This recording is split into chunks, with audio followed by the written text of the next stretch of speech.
terkait KUHP nasional. Yang pertama memang ada perubahan paradigma yang luar biasa dalam KUHP nasional ini yang menyebabkan sehingga perlu sosialisasi yang masif kepada seluruh lapisan masyarakat, baik itu aparat penegak hukum, mahasiswa, berbagai kalangan masyarakat mulai dari lapisan bawah sampai lapisan atas. Sehingga kita bisa memahami betul apa paradigma dari KUHP nasional.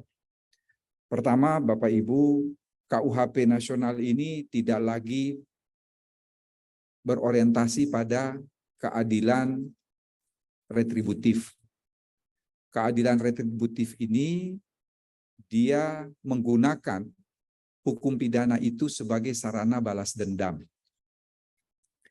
Jadi, mengapa ini harus kita sosialisasikan? Jujur saja, bukan saja untuk aparat penegak hukum, tapi kita semua, kalau menjadi korban dari suatu tindak kejahatan, maka yang ada di dalam benak kita semua agar pelakunya segera ditangkap, ditahan, dan dihukum seberat-beratnya. Artinya, kita semua ini masih menggunakan hukum pidana itu sebagai sarana balas dendam. Dalam KUHP nasional ini, paradigma tersebut sudah dirubah.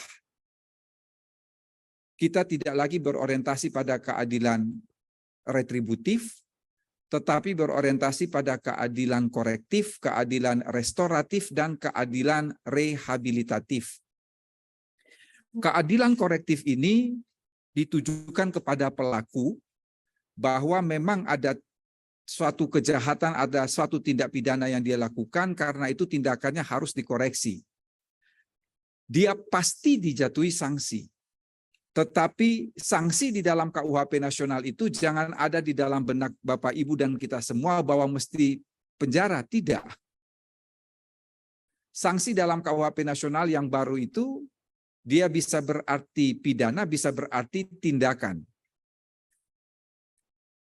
Oleh karena itu, meskipun pidana penjara itu masih merupakan pidana pokok, tetapi dia sebagai sarana yang paling akhir dijatuhkan oleh hakim bila seorang pelaku itu dia memenuhi syarat-syarat tertentu untuk memang harus dijatuhi pidana penjara. Karena itu KUHP nasional yang baru itu mencegah untuk menjatuhkan pidana penjara dalam waktu singkat. Sekali lagi saya ulangi, KUHP baru itu dia mencegah untuk menjatuhkan pidana penjara dalam waktu singkat. Jadi kalau tidak lebih dari 5 tahun tidak usah dijatuhkan pidana penjara. Itu yang saya harus sampaikan sebagai wujud dari orientasi keadilan korektif. Yang kedua adalah keadilan restoratif, ini ditujukan kepada korban. Kritik besar terhadap hukum pidana yang selalu dikejar oleh hukum pidana supaya pelaku itu dihukum seberat-beratnya tanpa pernah memikirkan bagaimana nasib korban.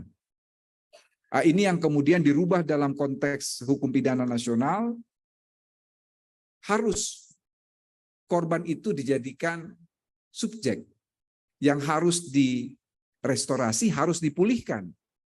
Dan yang ketiga adalah keadilan rehabilitatif. Kalau keadilan korektif itu ditujukan kepada pelaku, keadilan restoratif ditujukan kepada korban, maka keadilan rehabilitatif ditujukan baik kepada pelaku maupun korban. Ini adalah visi KUHP nasional yang merubah paradigma hukum pidana. Kemudian ada 5 misi dari KUHP nasional yang perlu saya sampaikan dalam 5 menit terakhir ini. Yang pertama adalah demokratisasi.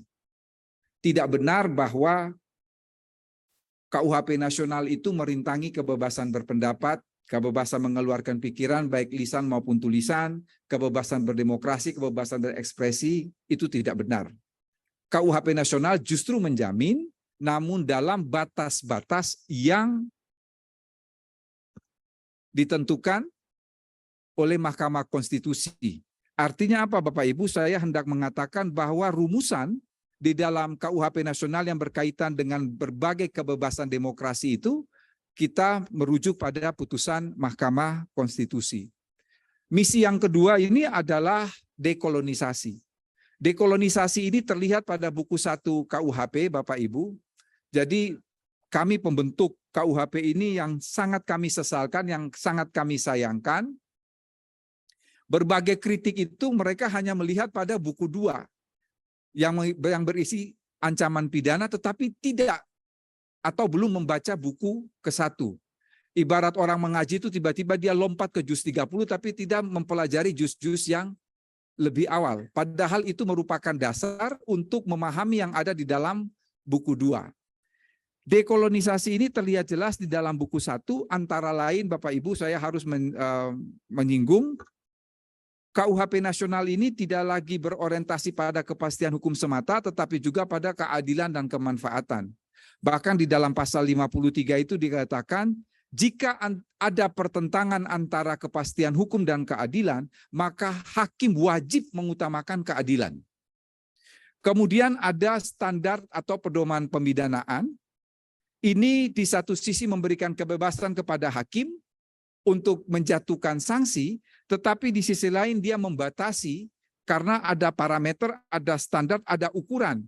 Mengapa hakim harus menjatuhkan sanksi berupa pidana? Mengapa hakim harus menjatuhkan sanksi berupa tindakan? Itu ada 11 parameter yang tertuang di dalam KUHP nasional.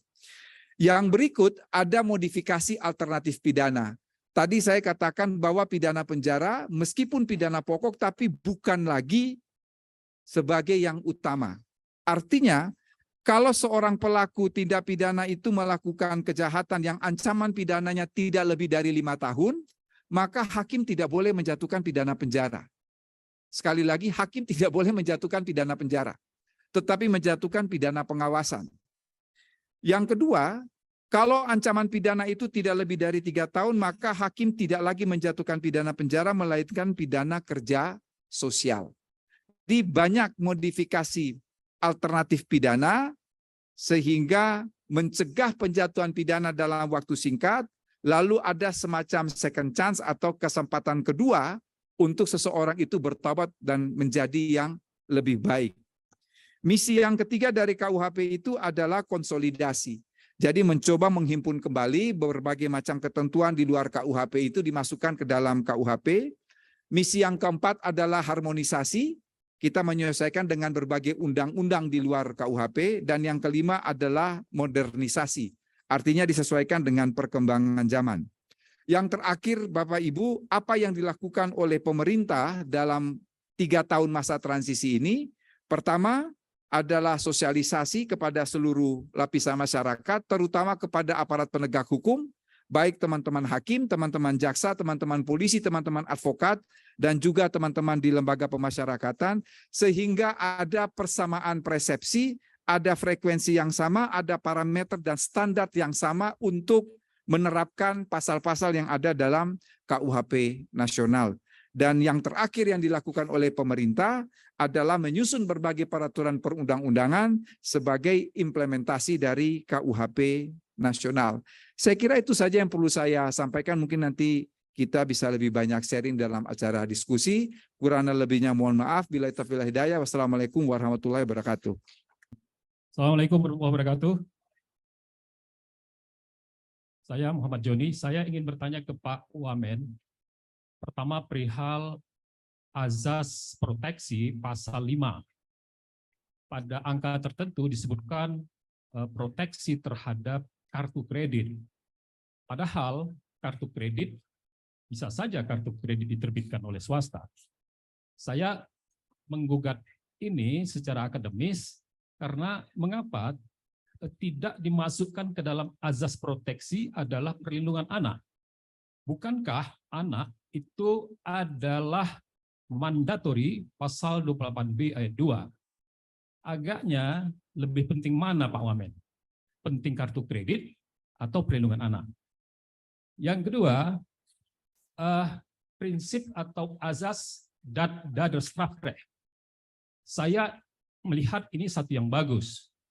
kemajuan yang signifikan, lompatan hukum yang sangat harus diberi apresiasi.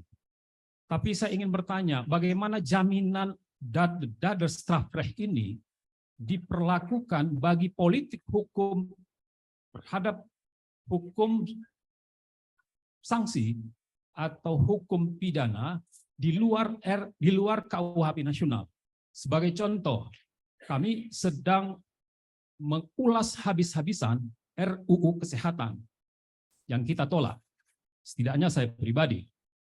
Ada pasal 42, jungto pasal 460 dan 468 atau 460. Masih saja ada kriminalisasi di luar sanksi, di luar hukum material KUHP nasional. Pasal 42 itu adalah mengatur tentang aborsi yang dilakukan oleh ABC, termasuk tenaga medis, tenaga kesehatan, bahkan orang di luar itu. Jadi ada disparitas, ada pengaturan sanksi hukum pidana di luar KUHP nasional, dan pada pokoknya rumusan normanya adalah mirip, bisa jadi sama. Halo Pak Menteri, mengapa hal ini bisa terjadi? Ada ketentuan hukum pidana, norma hukum pidana di luar KUHP nasional mengatur hal yang sama, muncul di dalam draft RUU Kesehatan pasal 42, jungto pasal 60 yang notabene sanksi hukumannya lebih tinggi dari KUH pidana, pasal 251 KUHP baru. Ini saya kira harus dikoreksi oleh pemerintah, jungto Menteri Kesehatan, dan saya siap untuk menyampaikan bahan jika diperlukan. Yang ketiga adalah perihal apa yang disebut dengan Daderstrafrecht tadi. Bagaimana menjamin penerapan itu, Daderstrafrecht itu analog seperti restoratif justice tadi, itu bisa dibunyikan, terintegrasi, terharmonisasi ke dalam norma sanksi hukum pidana di dalam undang-undang sektor di luar KUHP nasional. Maaf atas sang silap, ampun untuk yang tak sampun, billahi taufiq wal hidayah. Terima kasih. Assalamualaikum. Waalaikumsalam warahmatullahi wabarakatuh. Sini. Baru nanti belakang itu ya, satu lagi. Ya. Baik, Assalamualaikum warahmatullahi wabarakatuh. Waalaikumsalam. Yang terhormat Kanda Yunda sekalian, Prof. Yerich, saya ingin punya pertanyaan sekaligus. Ada yang minta nama? Nama saya Elisa Sugito. Jadi kalau ada yang butuh bantuan hukum, saya sedia untuk sekalian promosi gitu ya. Oke, ini menarik karena KUHP gitu ya, Prof. Saya juniornya Pak Mahendra Adinegara, Prof. Saya ingin menyampaikan bahwa ketika kita ngomongin santet akhirnya masuk ada di dalam pasal KUHP pidana yang baru, bagaimana cara pembuktiannya, Prof? Itu kayaknya itu menarik ya di ruang diskusi. Dan selanjutnya, Prof, mumpung ada Prof selaku Wakil Menteri, kemarin 3 hari yang lalu saya ditelepon, Prof, oleh salah satu ayah korban. Dia itu namanya Aprilia, korbannya. Dia diperkosa lebih dari 8 orang. Sampai sekarang masih dalam tahap sudah P21, namun penghitungan ganti ruginya belum. Seperti itu. Dan yang lebih parah, Prof, bukan hanya diperkosa oleh 8 orang secara bergiliran. Beliau anak ini di bawah umur, plus dia didiskriminasi dari sekolahnya sehingga dia tidak bisa sekolah. Ini adalah kejadian nyata di dunia hukum kita, bahwa hukum itu tuh mahal ya. Mahal banget. Kenapa aparat-aparat penegak hukum kita, terutama oknum-oknum di bawah yang mengaplikasikan hukum yang bagus, tapi ternyata aplikasinya buruk. ini menjadi sangat memprihatinkan ketika setiap saya melakukan pelaporan, tapi harus ada atensi. Atensi, uang rokok. Gimana negara kita nggak korup? Benar nggak? Dan saya harap ini kerja bersama kita semua dari penegak hukum, dan saya sangat mengagumin Prof sebagai seorang profesor yang sangat cerdas, dan saya harap nanti ke depannya di lapangan, terutama di polsek, polres, nggak ada lagi yang minta uang rokok atau ya harus atensi gitu.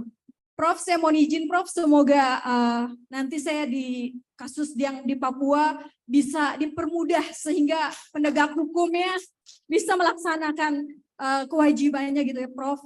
Izin itu saja dari saya. Terima kasih. Wassalamualaikum warahmatullahi wabarakatuh. Waalaikumsalam warahmatullahi wabarakatuh. Atensi itu memang kata khas untuk aparat gitu. Silakan. Ya, terakhir silakan.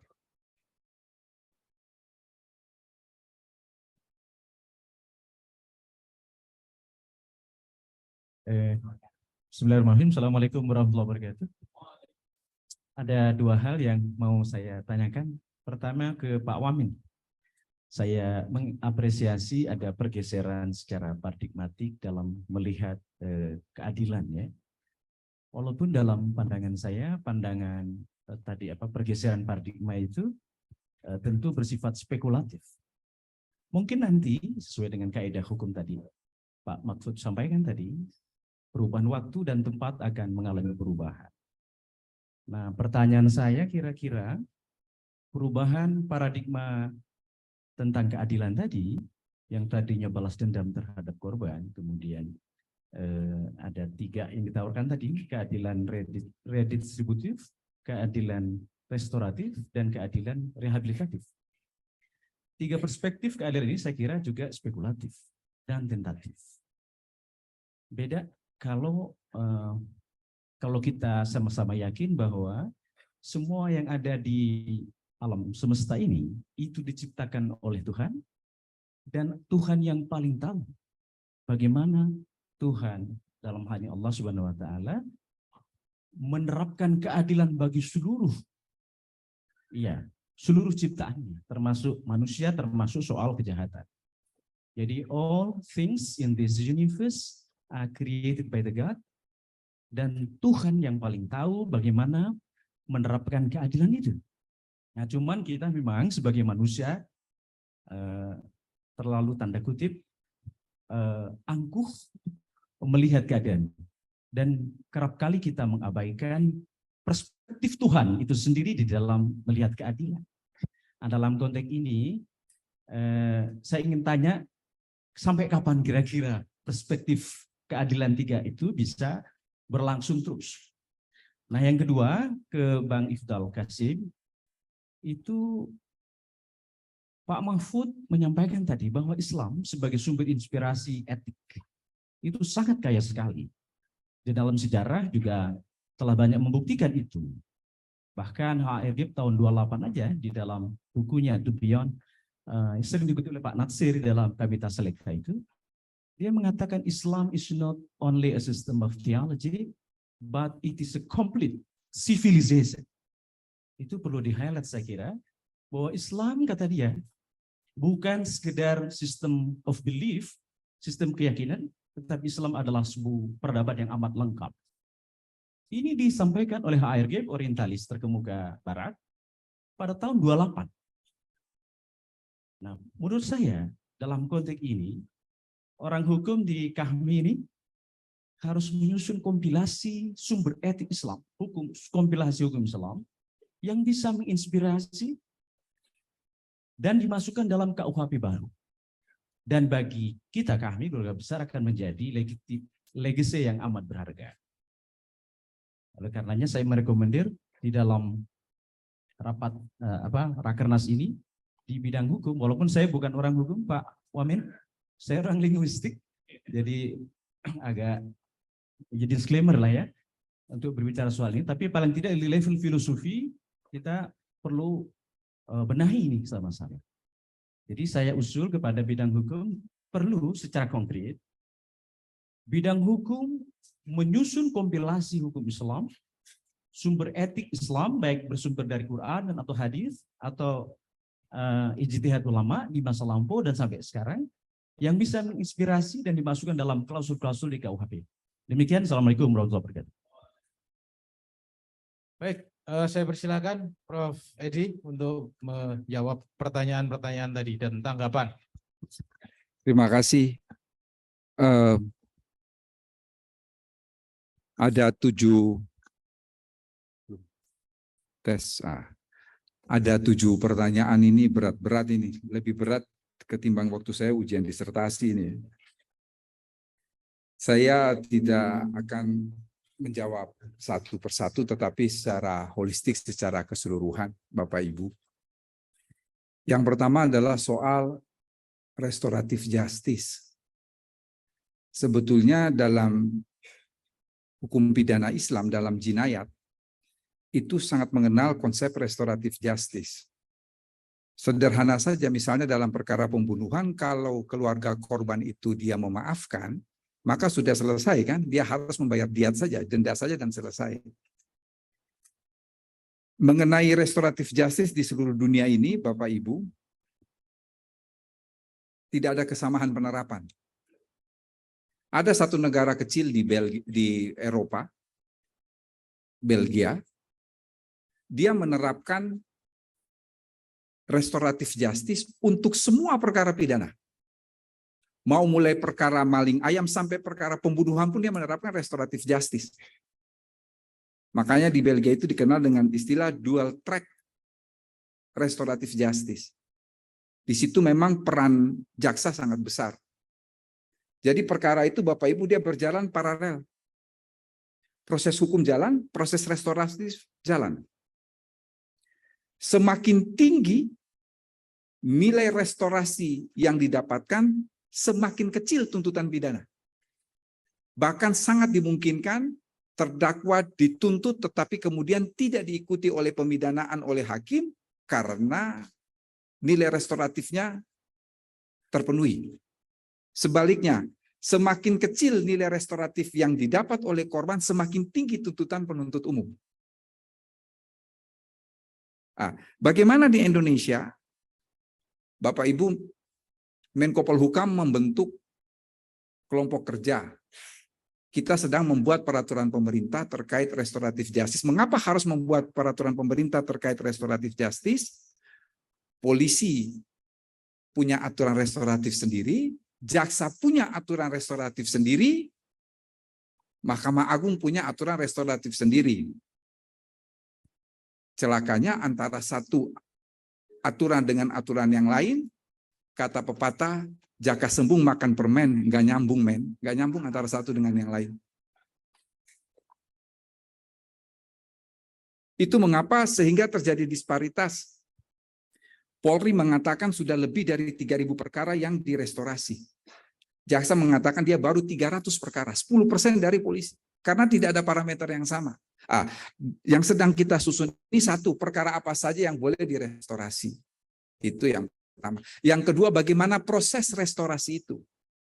Yang ketiga, harus dipahami bahwa restorasi atau restoratif justice ini merupakan bagian dari sistem peradilan pidana. Artinya, kalau satu perkara itu telah diselesaikan secara restoratif, maka menutup kemungkinan untuk perkara itu dibuka kembali. Kalau tidak kan soal kepastian hukum ditanya. Jadi kita sedang membentuk itu, Bapak Ibu. Bahwa antara keadilan dan kepastian, ya kita harus memilih keadilan yang utama. Bapak Ibu, bagi kami, Pak Ifdal, saya, Pak Ali Syafaat, dan Bapak Ibu yang pernah menempuh kuliah di Fakultas Hukum, pasti tahu bahwa ada 3 nilai hukum, yaitu keadilan, kepastian. Celakanya pada semester 1 kami diajarkan di Fakultas postulat yang berbunyi sumum ius summa inuria summa crex summa crux. Suatu hukum semakin adil semakin tidak pasti. Sekali lagi saya ulangi, suatu hukum semakin adil semakin tidak pasti. Artinya kepastian itu sedikit banyaknya bertolak belakang dengan keadilan. Oleh karena itu, kalau ini dihadapkan, ada terjadi vis-a-vis antara keadilan dan kepastian, memang hakim wajib mengutamakan keadilan. Karena keadilan itu adalah nilai dasar. Kemanfaatan hukum itu adalah nilai praktis, kepastian hukum itu adalah nilai instrumen. Bapak Ibu masih ingat semua kasus Nenek Minah. Itu salah satu contoh putusan yang paling baik. Saya katakan mengapa demikian? Untuk kepastian hukum, ya Nenek Minah itu tetap diproses. Tetapi demi keadilan, hakim menyatakan dia bersalah, tapi tidak perlu dimasukkan ke dalam penjara. Jadi hakim mencoba untuk memadukan antara kepastian, keadilan, dan kemanfaatan. Bapak Ibu, yang paling sulit dalam penegakan hukum itu tidak lain dan tidak bukan adalah penerapan dari undang-undang itu sendiri. Kita ini hidup di zaman modern, Bapak Ibu. Hidup di zaman modern itu hukum bersifat netral. Tapi saya ingin mengatakan kepada Bapak Ibu bahwa kenetralan hukum itu tidak bisa pernah menjamin yang benar adalah yang menang dan yang kalah adalah yang salah. Itu yang harus kita pahami bersama.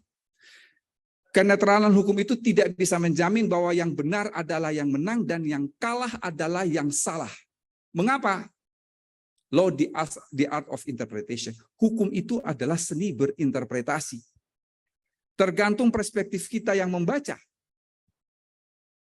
Saya kalau mengajar hukum pembuktian, di depan mahasiswa saya katakan begini. Saya kasih cerita sederhana saja. Misalnya kita tahu semua Bapak Ibu, ada seorang Jawa bernama Raden Mas Ontowiryo berkelahi dengan Jenderal De Kock. Kalau fakta itu ditulis dari Indonesia, dia akan mengatakan Diponegoro itu pahlawan dan De Kock itu adalah penjajah. Tapi kalau fakta itu ditulis dari Belanda, apa dia akan mengatakan De Kock itu penjajah? Tidak.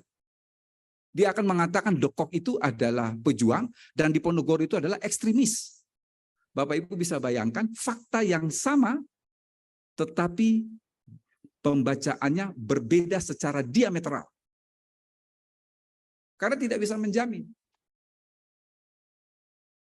Bapak Ibu keliru kalau kita mencari keadilan di Indonesia, mencari keadilan di dunia, enggak ada. Allah Subhanahu wa taala dalam surat At-Tin ayat terakhir mengatakan alaihissallahu biahkamil hakimin. Bukanlah Allah itu adalah hakim yang seadil-adilnya. Kalimat itu kalau secara a contrario diterjemahkan, di luar Allah tidak ada yang adil.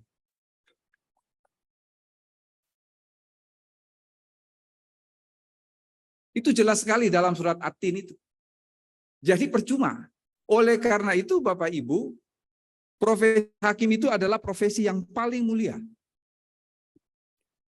Sehingga dikatakan bahwa dalam 7 golongan yang masuk surga itu yang pertama adalah hakim yang adil. Hakim ketika dia memutus perkara salah, pahalanya 1. Dia memutus perkara benar, pahalanya 2. Jadi tidak mudah untuk menakar keadilan itu. Ya betul, hakim yang golongan pertama itu adalah hakim yang adil. Tapi kata guru saya, mantan hakim agung Profesor Muksan, 2 di antara 3 hakim itu tempatnya di neraka. Yang 1 itu jangankan surga, neraka saja tidak mau terima. Itu kata guru saya ya. Itu bukan kata-kata saya. Jadi saya diajarkan sama Profesor Muksan itu 2 dari 3 hakim tempatnya di neraka. Yang 1 itu jangankan surga, neraka saja tidak mau terima katanya begitu. Jadi itu kata Prof Muksan ya. Jadi memang susah bagi kita untuk janganlah mengharapkan keadilan di di dunia ini. Yang berikut adalah mengenai bagaimana kedudukan hukum orang yang pernah dihukum. Ya, ketika seseorang itu sudah menjalani pidana, itu sudah selesai. Sudah tidak boleh ada lagi pembatasan-pembatasan terhadap orang yang telah menjalani hukuman karena kesadaran di depan hukum. Kemarin ketika harmonisasi dan sinkronisasi peraturan KPU, saya sempat memberikan masukan dan alhamdulillah diterima oleh KPU karena KPU berujuk kepada putusan Mahkamah Konstitusi mengenai terpidana koruptor yang kemudian dikasih batas waktu harus 5 tahun. Saya bilang ditambahi. Tidak boleh 5 tahun. 5 tahun atau berdasarkan putusan pengadilan yang telah berkekuatan hukum tetap. Karena banyak putusan pengadilan mencabut hak politik itu bukan 5 tahun. Ada yang 2 tahun, ada yang 3 tahun. Yang diikuti itu adalah putusan pengadilan, bukan undang-undang itu. Alhamdulillah KPU mengikuti itu. Jadi dalam PKPU yang baru mengenai pencalonan itu, ya ada satu ayat mengatakan, ayat pertama mengatakan bahwa pasal 18 kalau saya tidak salah 5 tahun, tapi ayat kedua mengatakan ayat 1 itu tidak berlaku jika putusan pengadilan menyatakan lain. Karena saya tahu persis bahkan banyak putusan pengadilan itu yang telah berkekuatan hukum tetap, dia hanya di bawah 5 tahun dan itu harus diikuti. Yang berikut Bapak Ibu mengenai prinsip proteksi. Jadi dalam KUHP nasional itu banyak sekali teori yang kita masukkan dalam ketentuan buku 1. Di dalam ketentuan buku 1 itu ada asas teritorial, ada asas personal, tapi juga ada asas proteksi dan asas universal. Asas proteksi itu sebetulnya ditujukan bagi kejahatan yang berlaku di luar negeri tetapi berkaitan dengan Indonesia. Artinya menyangkut kepentingan ekonomi, menyangkut kepentingan keamanan negara, dan berbagai kepentingan lainnya. Yang berikut, bahkan di dalam KUHP itu sudah dipisahkan. Jadi subjek hukum itu ada orang, ada korporasi, dan juga anak. Ini menandakan bahwa betul-betul prinsip proteksi itu kita dalam pengertian perlindungan hukum itu juga diberikan kepada anak.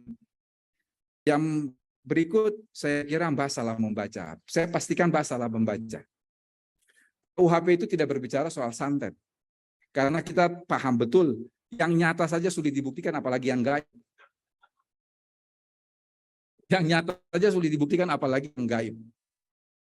Jadi yang dilarang oleh KUHP itu adalah orang yang menyatakan dirinya mempunyai kekuatan gaib. Itu delik formil. Mengapa ini dilarang? Karena kita tahu ada kasus Dimas Kanjeng dan lain sebagainya. Yang kemudian dia ada penipuan di situ, ada pelecehan seksual dan ada kejahatan-kejahatan lainnya. Jadi ketika saya mengatakan saya ini punya kekuatan gaib dan mampu untuk membuat orang sakit, membuat orang mati, menggandakan uang, itu dikenakan pasal itu.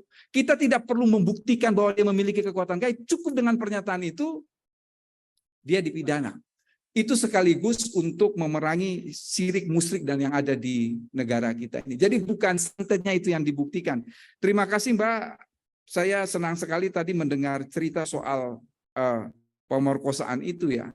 Dan ini sedang kita selesaikan karena di dalam Undang-Undang Tindak Pidana Kekerasan Seksual itu memang seharusnya pendekatan rehabilitasi korban itu sangat penting.